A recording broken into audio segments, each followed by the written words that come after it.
5 remedii temporare împotriva refluxului și arsurilor de pe gât. 1. Cea mai simplă și la îndemână metodă este guma de mestecat, care îți calmează arsurile imediat.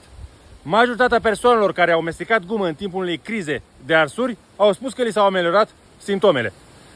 2. Sarea, frate! Iei frumos așa sare între degete ca atunci când sărezi mâncarea și pui pe limbă. Până când se absoarbe, în câteva momente o să te lase și arsurile. Foarte important, sarea să fie originală, cum vine din salină, fără iod și fără antiaglomerant. 3. Oțetul de mere nerafinat, adică ăla care lasă pe fundul sticlei o mâzgă maronie așa. De preferat să luați la sticlă de sticlă, nu la plastic. Și aici aveți două variante. Ori pui într-un păhărel așa și îl dai peste cap, stil shot, ca pe tărie, ori, dacă îți vine mai bine, pui câteva linguri într-un pahar și îl bei. Efectele sunt aceleași, o să-ți calmeze arsurile. 4. Bicarbonatul de sodiu, care are un pH de 7, o să-ți calmeze esofagul diluând acidul de acolo.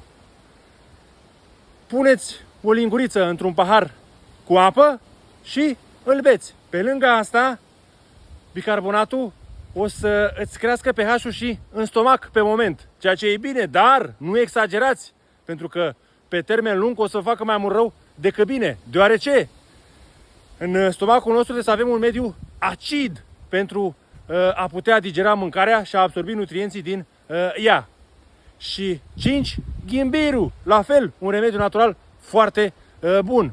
Dacă ai probleme cu refluxul, cel mai bine să ai tot timpul la îndemână niște ghimbir, o rădăcină de ghimbir. Tai frumos o bucățică din ea și mesteci până când te lasă arsurile. Fraților, sper că o să vă fie de folos aceste remedii temporare, dar mare atenție că trebuie să vă rezolvați problema de bază pe termen lung, pentru că altfel o să vă faceți rău, nu o să funcționeze la nesfârșit.